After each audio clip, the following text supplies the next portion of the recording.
Како Македонија и сврте грб на Европската Унија заврши на страната на Русија, практично заврши на страната на Русија заради тоа што е ко-спонзор заедно со Америка во коалиција со Америка за резолуција на Украина каде не се осудува руската агресија. Резолуција во Обединетите нации. Мислам дека новата влада во Македонија е многу посветена на тоа да има добри односи со новата администрација на Трамп. Дел од тоа е и партиска динамика, тие припаѓаат на иста идеолошка подлога и на иста матрица, а дел е и желбата на новата македонска влада да создаде некакво посериозно сојужниство во кое можеби ќе се надева на некаква политичка услуга И економска. И политичка и тоа во новата администрација на Трамп оди заедно. Економските и политичките услуги одат заедно. Најмногу можеби фокусирана на решавањето на проблемот со Бугарија, кој Мицковски го спомнува неколку пати. И мислам дека можеби во таа желба да бидат многу блиски со новата американска администрација сме индискриминантни, не сме доволно внимателни во тоа што значи новото нормално, кој го спомнува Мицковски. Очигледно е дека веќе САД и ЕУ не можеме да ги сметаме како на една иста идеолошка оска. Тие веќе не се еден геостратешки пол во светот, туку се два различни мултиполарни системи. Имам впечаток дека македонската влада во конфликтот, односно во тензиите кои се појавуваат помеѓу ЕУ и САД, сепак ги избрала САД. И дека е тоа причината зашто се најдовме на оваа страна со резолуцијата. Еве Вучич изјави дека Србија сгрешила што гласала за таа резолуција. На мапата на светот ние сме и Унгарија кои биле коспонзори на таа резолуција, што можеби да не става во некаков тензичен однос со ЕУ. Не е само Унгарија, тука и Белорусија и да не набројувам веќе кои се земји кои важат за автократски. Она што е удар за Америка е што цел демократски свет практично и сврте грб. Незината резолуција не е поддржана.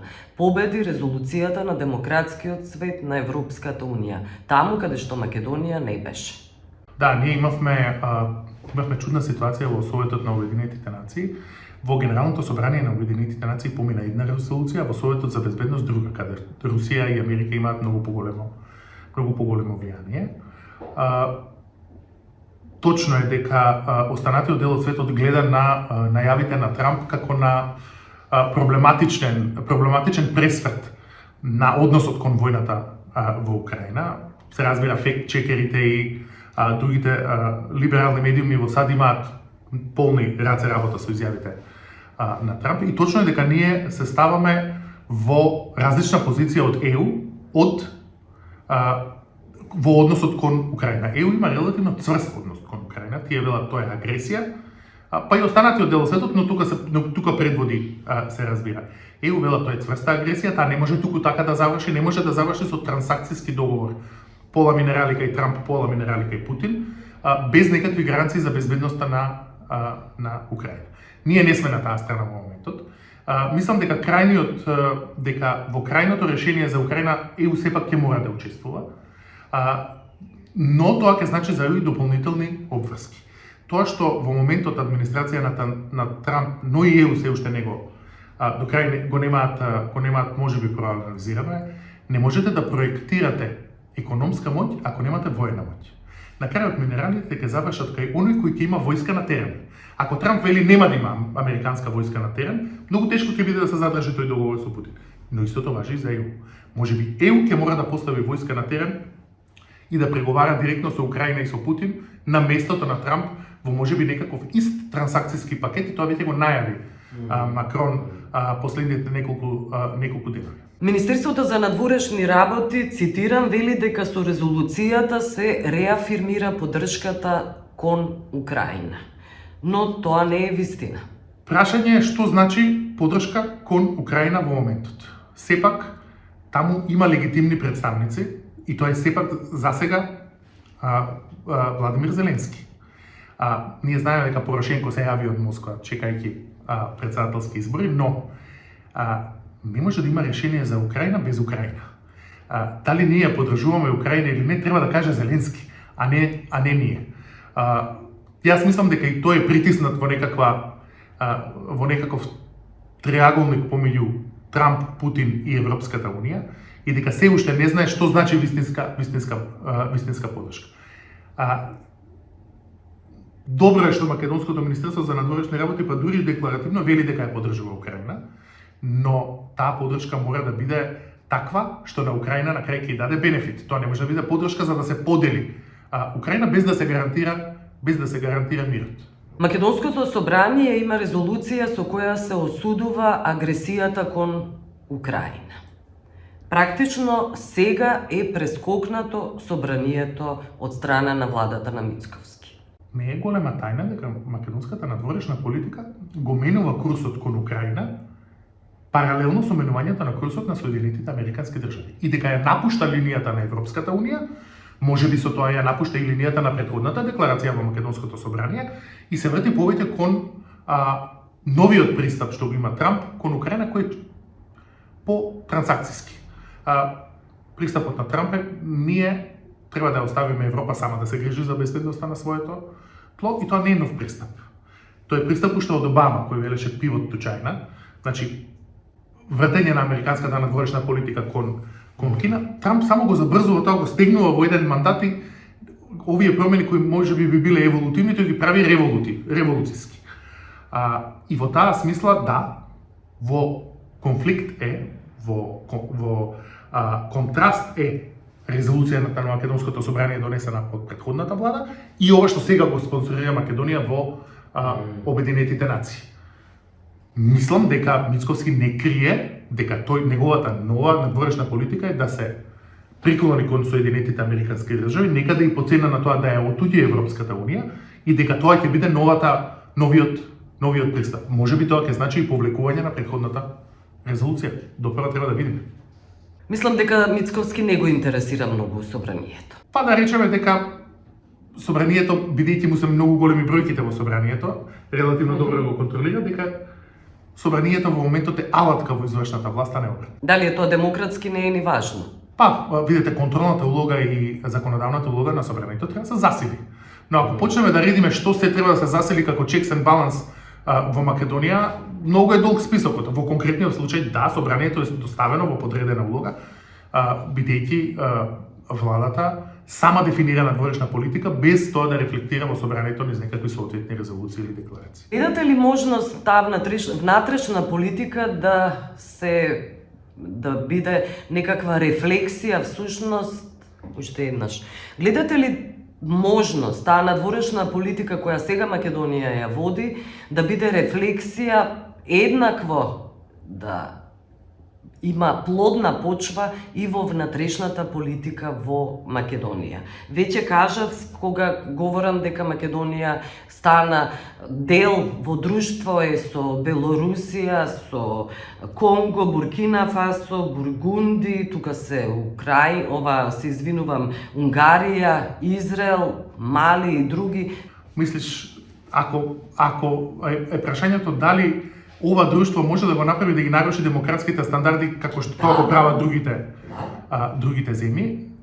И долго време сум сметал дека ВМРО-ДПМН има една непријатна карма во своите мандати.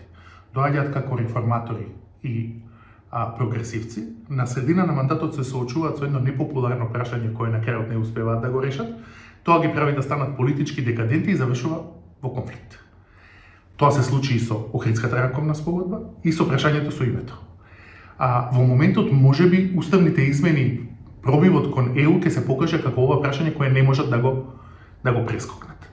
Доколку тоа се случи, Мицковски нема да има друг избор освен да го стегне владењето дома со некакви авторитарни тенденции, бидејќи нема да може да се отвори или да направи клучен чекор кон евроинтеграциите, глобализациите и така натаму. Прашање е дури дали идеолошки новата влада е посветена на тоа. Можеби сметаат дека Европската унија нема перспектива. Можеби сметаат дека Европската унија нема да се соочи со овој предизвик како што треба, бидејќи Трамп како што ги напушти во европските центри на вод, сите зборуваат да сега Европа треба да застане на своји нозе, треба да направи своја армија, треба да направи своја надворешна политика, но се уште не сме го виделе тоа од Европа. Независното дејствување на Европската унија до сега се покажува релативно импотентно. Така што јас сум многу внимателен за тоа да прогнозирам дали Европската унија ќе успее да го преживее овој предизвик или не. Тоа допрева времето ќе го покаже и нема да чекаме на тоа многу долго. Од Европската унија земаме ние фондови, земаме грантови, земаме сериозни пари. Може ли ова надворешна политика да се удри практично по джебот на македонските граѓани пред се? Европската унија како целосно е поголем донатор и во Украина од Соединетите Американски држави. И во војна и во хуманитарна помош. Во Македонија е огромен донатор, особено со структурните фондови ИПА, ИПАРД и така натаму. Доколку Европската унија реши, например, да ги пренасочи тие фондови на одбрана, Македонија првото ќе го почувствува. На крајот на краиштата, во стратешка смисла, ние прашањето со Бугарија треба да затвориме. И прашањето на уставните измени. Не постои сценарио во кој Македонија изолирана би имала подобра судбина одошто како Македонија во преговори со ЕУ. Колку и да е лоша ја предвидуваме судбината на ЕУ, подобро е да сме во тој куп одошто надвор. И јас сметам дека таа приказка треба да се затвори што е можно побрзо, особено во време на нестабилност, во кој не знаете дали НАТО утре ќе каже ние ќе го почитуваме членот 5 или ќе каже ние ќе го почитуваме членот 5 таму каде што нас не одговара. Што е единствената причина зашто Македонија е во НАТО воопшто. Така што секако мислам дека е подобро да видиме дел од еден интегриран систем и еден интегриран одговор на тој предизвик, одошто сами да се справуваме со предизвиците бидејќи ако лошо завршат преговорите со Украина. Предвидувањата на безбедносните експерти се Молдавија, Естонија под ризик и Западен Балкан под ризик, се разбира. Косово, Србија, Босна. Тоа е за нас непријатно блиску. Така што ние од повеќе причини треба да бидеме дел од еден заеднички пакет, бидејќи најлошото сценарио за ЕУ е подобро од најдоброто сценарио кога сме изолирани. Со ова однесување Македонија од Европската унија може лесно да биде изолирана. Јас не знам како ќе реагира Европската унија, најверојатно нема да реагира добро на евентуален договор, да речеме Мицковски-Трамп за прашањето со Бугарија. Бидејќи не е Трамп тој што треба да ја одобри преговарачката рамка и да го ја отвори втората меѓувладина конференција. ЕУ може во сегашните тензични односи да каже, односно да има став, не може вие да преговарате со некој друг, таков им е ставот за Украина. Вие за евроинтеграциите ќе зборите со Европа, а не со Соединетите Американски држави. Да, тој ризик апсолутно постои. Сепак, мајки испредвид најавите на челниците на Европската унија, што ќе се договорите вие со Бугарија за нас е прифатливо, ако ние успееме да направиме билатерален договор со Бугарија околу тоа каков би бил механизам за спроведување на уставните измени, дури да е под покровителство на САД. Не верувам дека Европската унија ќе се противи на тоа, но тој ризик дека ние одејќи по патеката на САД може да ја антагонизираме Европската унија секако постои. Но ние бараме поддршка од Европската унија за Бугарија. Така е, ние бараме поддршка од Европската унија за Бугарија, а се надеваме дека администрацијата на Трамп ќе направи некоја услуга која никој се уште не знае каква би била. Мицковски вели дека е во првиот ред, во периметарот на Трамп. Досега се уште е рано, но не видовме средба со Трамп. Моето предвидување е дека Бугарија нема да се согласи на исклучување на условот за бугарите во уставот. Што може Мицковски да добие од Трамп? Ајде да речеме од најневозможните и најтешките сценарии до најлесните. Најтешкото сценарио кој има најмалку шанси да успее да добие премолчано прифаќање од Бугарија на уставни измени со одложено дејство. Да ние ги донесеме уставните измени со одложено дејство, а условно речено и Бугарија и останатиот дел од ЕУ да замижат за тоа и да ја отворат втората меѓувладина конференција. Тоа би било за нас лотарија. Значи би било огромен дипломатски успех, но мислам дека веројатноста за тоа е многу мала, бидејќи гледате дека во Бугарија сега има проблеми, тие ја запалија зградата на ЕУ. Завчера што се вели, во протести уапсени членови на политичката партија Преродба и така натаму. Не гледам дека во Бугарија има амбиент во кој тоа лесно би можело да помине, особено бидејќи нема други големи столбови за надворешната политика на Бугарија. Второ што може да добие? Може да добие некаква мека варијанта на потврда дека нема да има нови услови. Тоа што би значило и во Европскиот парламент некаква декларација дека билатералните прашања не има место во преговорите, дека не треба да има нови услови, но истовремено и од Бугарија некаква изјава која нема да имаме нови барања, туку би била да рече, сите барања, сите отворени прашања што Бугарија ги има со Македонија се веќе дел од протоколот 2, да речеме. Некакво нешто што би можел Мицковски да го продаде на домашната јавност, како еве се договоривме дека нема да има нови услови, дека ќе имаме гаранции, дека нашиот пат е. Тоа е некаква меѓувреме. И најслабата варијанта е да добие декларација само од ИПП или од Соединетите Американски држави, која не обврзува никого. Декларација, односно тоа би било едно глорифицирано тапкање по рамо. Вие сте во право, не треба да бидат билатералните преговори. Сега ние кажавме, што кажавме, вие продолжите да преговарате со Бугарија. Тоа е градацијата на услугите кои Мицковски може да ги добие од Трамп сега. Сепак ние од Европската унија бараме да ни помогне.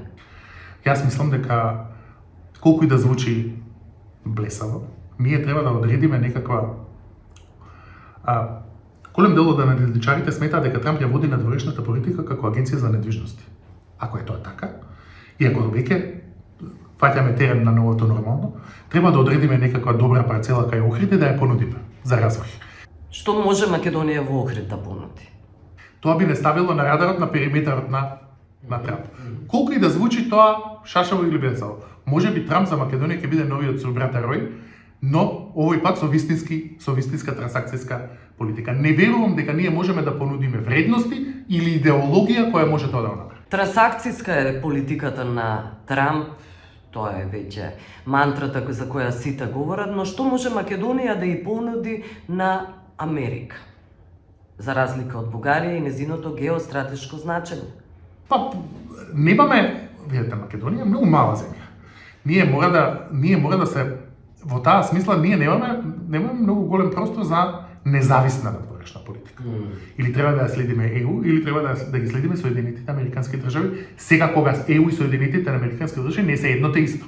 Македонската влада одлучила да направи гамбит во надворешната политика и да ја следи САД. Допрво треба да видиме дали тој гамбит ќе се исплати или не, бидејќи ние реално немаме увид колку високо допира на македонската дипломатија во периметарот на Трамп. Тоа допрво треба да го видиме. Улогата на Трамп во бугарскиот спор, тоа беше прашање кон Мицковски, тој ништо не одговори околу тоа. Значи ништо нема побарано Мицковски досега да помогне Трамп во бугарскиот спор. Јас мислам дека Македонија не знае ни што да побара од договорот за стратешко партнерство со САД.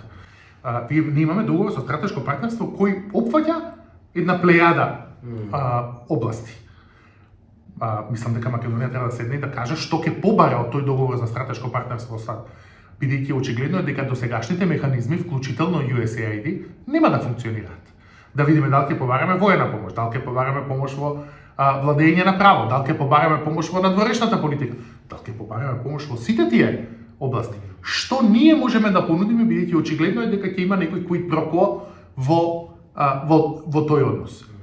Мислам дека е се уште рано. Мислам дека Трамп во моментот нема време да се бави ни со Балканот вкупно, а камо и со Македонија на Балканот. Мислам дека некакви реални разговори околу нашето прашање не се ни случени во Вашингтон и, да бидам искрен, нереално е да се очекува толку брзо да се случат.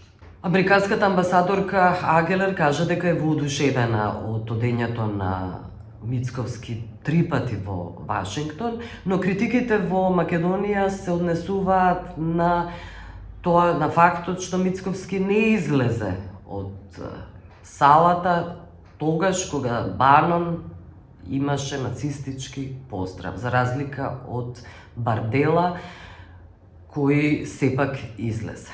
Не верувам во тоа. Видите, Франција е различна дипломатска сила од Македонија. И не беше само тој контроверзен поздрав на Бенон, истиот поздрав го имаше Илон Маск на поведното обраќање на поздравниот говор на инаугурацијскиот говор на Трамп.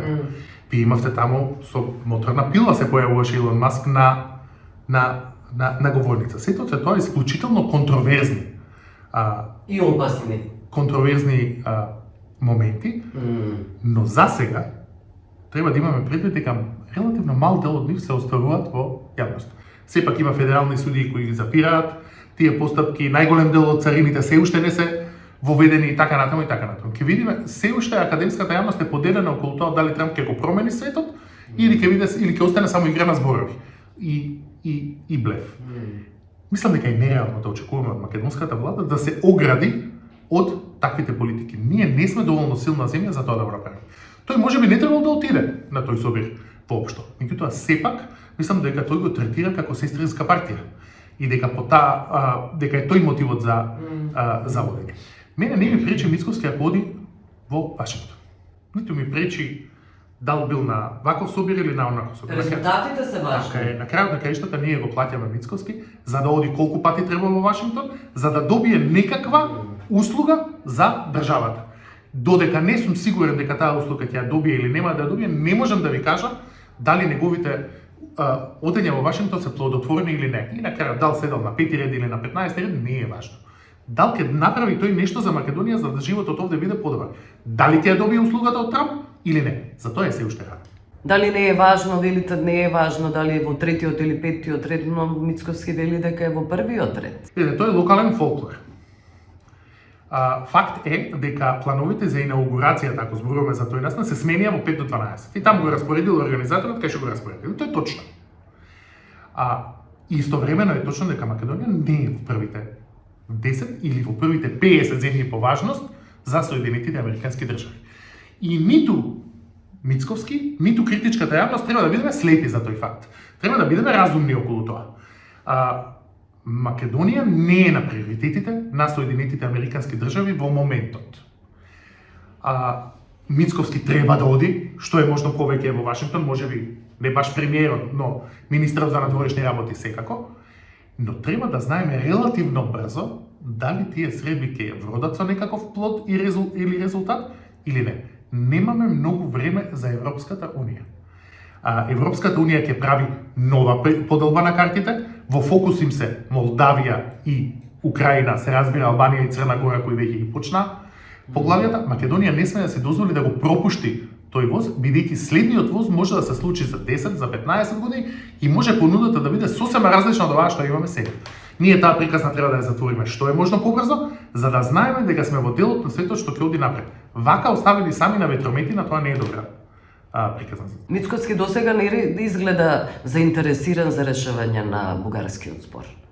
Не изгледа заинтересиран во моментот сегашната влада како да го третира прашањето дека топката е во Брисел. И дека Америка е таа која ќе реши среди сите спорови и проблеми. Тоа се дискрепантните тонови кои доаѓаат од Брисел и од Скопје. Скопје вели топката е во Брисел, Брисел вели не, топката е кај вас.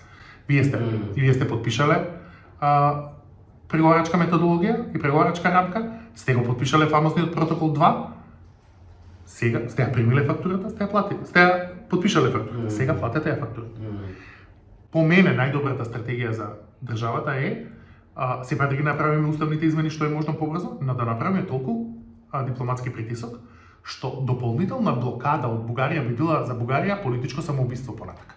Да ги направиме уставните измени толку скапи дипломатски и политички да Бугарија не може да си дозволи понатамошна блокада. Инаку нема поента во сегашниот ние преговарачката рамка не ја спориме, преговорите ги сакаме, а условите од преговорите не сакаме да ги исполниме. Тие две едноставно не одат заедно. Америка собира сојузници. Македонија е дел од тие сојузници, нови сојузници на Америка, но дали може да ги напушти сите институции, Светската здравствена организација, Меѓународниот суд на правдата, Париската повелба за климатски промени, онака како што Трамп едно по едно ги напушта? Јас мислам дека мал дел од тие меѓународни организации Македонија може да се дозволи да ги избегне. Ниту Парискиот климатски договор, ниту Меѓународниот суд за човекови права, па дури и Киото протокол кој е уште чекор понапред од Парискиот климатски договор. Не верувам дека Македонија ќе ги напушти. Не сме ние така, ниту така силни, ниту така храбри. Инаку оваа коалиција која ја прават Соединетите Американски држави многу наликува на коалицијата што ја правеше Буш, тоа ја нарекуваше Coalition of the Willing. И таму имаше исто така разни чудни, Буркина Фасо, обалата на слоновата коска и така натаму држави. Можно е да се случува нова ревитализација на некаков замислен архинепријател. И очигледно е дека за администрацијата на Трамп тој нов архинепријател не е Русија, туку Кина. Во основа тој сака Русија за сојузник, спротивставувајќи се на Кина. И помеѓу другото, дел од говорот на Мицкоски на последнината средба на Републиканската партија во Соединетите Американски држави, ако го забележите, беше ние сме една од единствените земји каде нема голем стратешки инфраструктурен проект од Кина. Демек ние заедно со Америка ја браниме Европа од Кина. Така што очигледно е дека владата го фатила тој пат и во таа смисла таа коалиција ќе има и економски, но и политички последици за нас. Благодарам.